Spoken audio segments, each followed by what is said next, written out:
Info T V دیکھنے کا بہت شکریہ۔ پاکستان نے وینٹیلیٹر بنا لیا ہے۔ پاکستان ایٹمی توانائی کمیشن کے سائنسدانوں نے ملکی وسائل سے پہلا ICU وینٹیلیٹر تیار کیا ہے۔ ڈریپ نے جس کے استعمال اور تیاری کی منظوری بھی دے دی ہے۔ پاکستان ایٹمی توانائی کمیشن PAEC نے قومی توقعات پر ہمیشہ کی طرح پورا اترتے ہوئے کورونا کی وبا کے تناظر میں ملکی وسائل سے تیار کردہ پہلا ICU وینٹیلیٹر iLive کے نام سے متعارف کرایا ہے۔ ڈریپ نے اس وینٹیلیٹر کے استعمال اور تیاری کی باقاعدہ منظوری بھی دے دی ہے۔ یہ وینٹیلیٹر پاکستان ایٹمی توانائی کمیشن کے سائنسدانوں اور انجینئرز نے مقامی وسائل سے تمام تر مروجہ طبی معیارات کے مطابق تیار کیا ہے۔ اس سلسلہ میں پاکستان ایٹمی توانائی کمیشن کے ہسپتالوں کے ڈاکٹرز نے بھی قابل قدر رہنمائی فراہم کی۔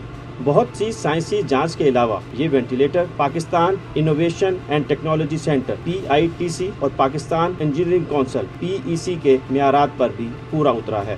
اس وینٹیلیٹر مشین پر جناح اسپتال لاہور میں بھی جانچ کی گئی۔ اس جانچ میں بہت سے ماہرین، جن میں طبی ماہرین، بائیو ٹیکنالوجی اور بائیو میڈیکل انجینئرز بھی شامل تھے، نے اس کو کامیاب قرار دیا۔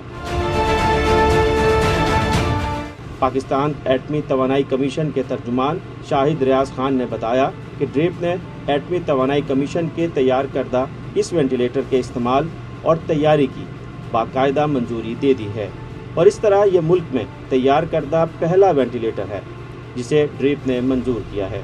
اس موقع پر پاکستان ایٹمی توانائی کمیشن کے سربراہ محمد نعیم، ہلال امتیاز، ستارہ امتیاز نے سائنسدانوں اور انجینئرز کو مبارکباد پیش کرتے ہوئے اس یقین کا اظہار کیا ہے کہ ڈریپ کی اس فائنل منظوری کے بعد iLive نامی اس وینٹیلیٹر کی بڑے پیمانے پر تیاری شروع کر دی جائے گی، تاکہ کرونا وائرس کی وبا کے دنوں میں مریضوں کو جلد از جلد یہ سہولت مہیا کی جائے۔